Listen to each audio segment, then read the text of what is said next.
تیزی سے ہم کچھ چیزوں کی جانب توجہ دلاتے ہیں کیونکہ بہت لمبی فہرست ہے. تو سب سے پہلا جو موضوع آتا ہے کہ ایران ہو یا عراق ہو یا مدینہ ہو، پورا ہم شیعہ کلچر کی بات کر رہے ہیں. اور شیعہ کلچر میں یاد رکھیں سب سے پہلے جو ہے ظاہر عراق، ایران، اسی میں شام اور لبنان. لبنان ہمارا سب سے قدیم مرکز ہے، شاید کسی کے علم میں نہ، حتیٰ ایران سے پہلے. ایران میں جب تشیع کا پورا سلسلہ ہو رہا تھا تو وہاں پر ایک تحریک چل رہی تھی سربداران کہ جو نیشاپور سے چل رہی تھی، اور اس کے لیے جو فقہ میں کتاب آئی تھی لما، وہ لبنان سے آئی تھی. ہمارے پہلے بڑے علماء لبنان سے یہاں ہیں. لہٰذا ہمارا جو سب سے قدیم مرکز ہے وہ بحرین ہے، لبنان ہے اور کوفہ ہے. اسی کے ساتھ ساتھ حلہ اور بغداد میں کرخ جو ہے، جو ہمارا مرکز ہے کہ خداوند تبارک و تعالیٰ اسے اور طاقت عطا فرمائے، قدرت عطا فرمائے، دشمنوں کو نابود فرمائے. وہ قم ہے، ایران ہے، ساتھ میں عراق ہے. اللہ شام میں اور طاقت عطا فرمائے. لبنان ہے. اللہ الحمدللہ پاکستان ایک عزاداری کے مراکز میں سے ایک مرکز ہے. یاد رکھیں اس پاکستان بہت بڑا ایک مرکز ہے عزاداری. انڈیا ہے، اسی طرح سے آذربائیجان ہے. اور ایک ملک کے بارے میں ہمیں توجہ دلائی کہ جو ظہور سے پہلے قطن اس میں کچھ نہ کچھ چینجز آئیں گے. وہ جارجیا میں ہے، تفلیس کہ جس کو کہا جاتا ہے تبلس، اور وہ ہمارے مقدس شہروں میں سے ایک. اور وہاں پر جیسے قبر ہے جناب جرجیس کی، ہر جگہ آپ کو مسجد کے ساتھ ایک چیز ملے گی، اور اسے پاکستان میں یا انڈیا میں کہا جاتا ہے امام بارگاہ. حسینیہ کا کلچر جو ہے وہ عراق میں بھی ہے اور مدینے میں بھی ہے.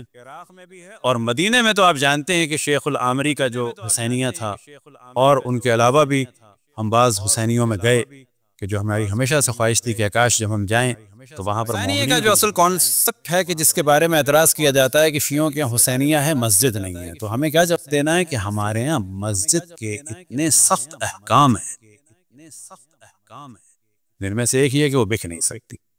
پھر یہ طہارت نجاست کے اعتبار سے تو ہم نے پھر ایک الگ جگہ بنائی کہ جہاں پر مسجد والے فقہی احکام کا مسئلہ نہ.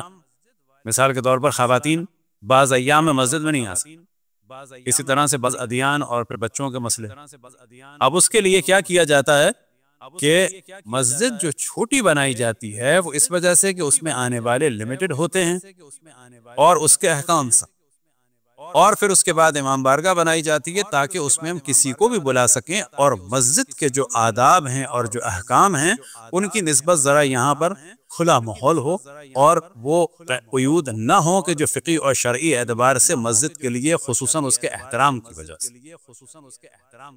اب یہ جو حسینیہ ہے امام حسین علیہ السلام سے منسوب ہے. وجہ کیا ہے کہ سب سے زیادہ اسی ذکر کی اہمیت ائمہ علیہم السلام نے بتائی.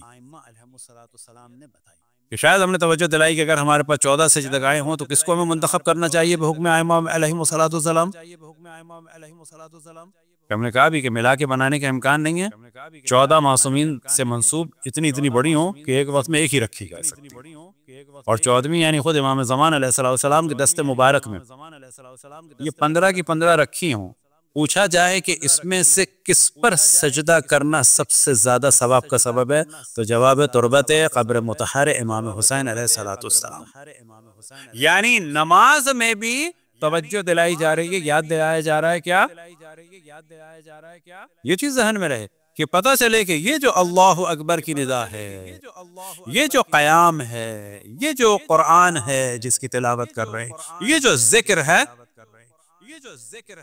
لہذا بعض علماء کہتے ہیں کہ نماز میں جانے سے پہلے، اب یہ وہ روایات میں نہیں ہے، انہوں نے کہا میرا دل چاہتا ہے امام حسین علیہ السلام کو بعد میں سلام کرتے کہتے ہیں پہلے کرتے ہیں، کیونکہ یہ نماز اور یہ پرچم توحید بلند ہے امام حسین کی وجہ سے. بس ہم ذکر توحید کے لیے جا رہے ہیں. ذکر توحید افضل ترین ذکر توحید کیا ہے؟ نماز.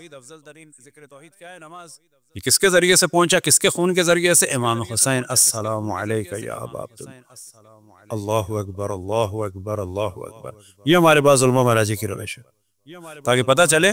اب اس میں سامنے جو ہے خاک کربلا ہے. یہ سب سجدہ جو آج ہو رہا ہے یہ اب یہ خاک کربلا توجہ دلا رہی ہے کہاں پر؟ کربلا کی دکان کی جانب، جو بڑی اچھی سی تھی جس میں اے سی لگا ہوا تھا. نہ امام ہے کہ ایسا کیوں ہے؟ نماز کے بعد تمام معصومین کی زیارت، لیکن امام حسین کی تاکید کیوں ہے؟ اور ہم نے پہلے بھی توجہ دی کہ کوئی اگر آپ کو ڈرائیو کرتے میں بھی پوچھے کہ ایک خاص دن ہے یا خاص رات ہے یا خاص جگہ ہے، آپ ابا اعمال بتا دیجئے، اور آپ کے پاس کچھ بھی نہیں ہے تو آپ آنکھ بند کر کے کہیں ایک تو غسل کر لو، قربتاً الی اللہ نہیں تو رجعان، امید کی نیت پہ غسل کر لو، اور کیا کر لو؟ 2 رکعت نماز پڑھ لو، اور کیا کر لو؟ ایک زیارت کر لو۔ کون سی زیارت کر لو؟ زیارت عاشور یا زیارت وارث؟ بیٹا کہتا ہے نہ زیارت عاشور نہ زیارت وارث، کچھ نہیں ہے میرے پاس، آپ کے اپنی زبان میں امام حسین کو سلام کرو۔ امام حسین آپ پر سلام ہو۔ او امام حسین سلام آن یو، فرینچ میں ہو، پرتگیز میں ہو، لیٹنو میں، کسی میں بھی، اور ان سے توسل کرو، کس زبان میں؟ اپنی زبان میں۔ تو یہ ہے کانسیپٹ، خصوصاً کہ ضمناً 2-3 موضوع اس میں ہم نے کلیئر کر دیے کہ امام بارگاہ کا اصل میں یہ موضوع ہے کیا۔